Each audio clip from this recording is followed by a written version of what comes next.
day 3 at Edgbaston, and this test match continues to fascinate. We might have lost a considerable number of overs today, but there's been no shortage of action. We'll get straight into it. Matt, was this the day that the Ashes got feisty? Yeah, quite possibly. I mean, Ollie Robinson was the man who sort of started off the war of words before this whole series. I think it was back in sort of March, April time at half-time in a Brighton and Hove Albion football match. A local radio reporter asked him about the series in the first place, and he said, I think England can give Australia a good hiding. And he's come out in pretty punchy mood in a pretty extraordinary press conference just now, saying that Australia have 3 number 11s as he sees it.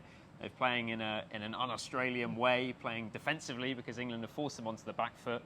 And he's also defended a pretty aggressive send-off towards Usman Khawaja, which I think is almost certain to land him in trouble with the match referee. So definitely from an England side, it feels like today was something a bit different to what we've seen on the first 2 days. Coming out really playing some shots, at least verbally, if not necessarily so much on the pitch, because it's been a slightly different day in terms of conditions for batting. But I think also Australia really had a good go at England. I think particularly we saw that little mini session between rain breaks where it really probably for the first time felt like Australia's bowlers were the protagonists in the test match, I suppose. And I felt like, it'd be interesting to see whether you agree with this, that was the moment where they really took control for the first time. Yeah, it's felt as though throughout this match, certainly on the first day, they've deferred to England rather than take them on at this game. I know it's something that's been a topic of conversation, sort of defending or otherwise their tactics on the first day. And that mini session, it was one of those things that can happen so often in England. The clouds rolled in, and there were some really dark clouds circling Edgbaston as Pat come into the Scott Boland, took the ball then. It was one of those moments where you thought the fast bowlers could seize it, and that's what Australia did. 2 wickets, 2 important wickets. I mean, if they'd got another over or 2, you could see them getting 2 or 3 more. They were certainly the keener side to try and get back on at the end of the day. But it really was the first time that it felt like you were watching Australian play Australian cricket. That isn't necessarily to knock what they've done before. It may prove very effective over 5 matches against England's Baz bowlers. But there was 3 slips and a gully back in. The fielders were prowling. The ball was zipping around for the first time in the match. It felt like a very different game of cricket. And Australia certainly ended the day as the happier side.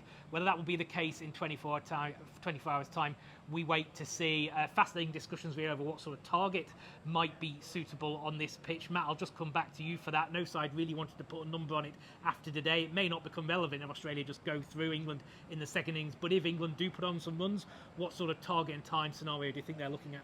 Well, I think Robinson said that they would be looking to try and dangle the carrot of a full day. I think particularly given the situation with Moeen Ali's clearly pretty sore spinning finger after a big workload on his first red ball game in 21 months.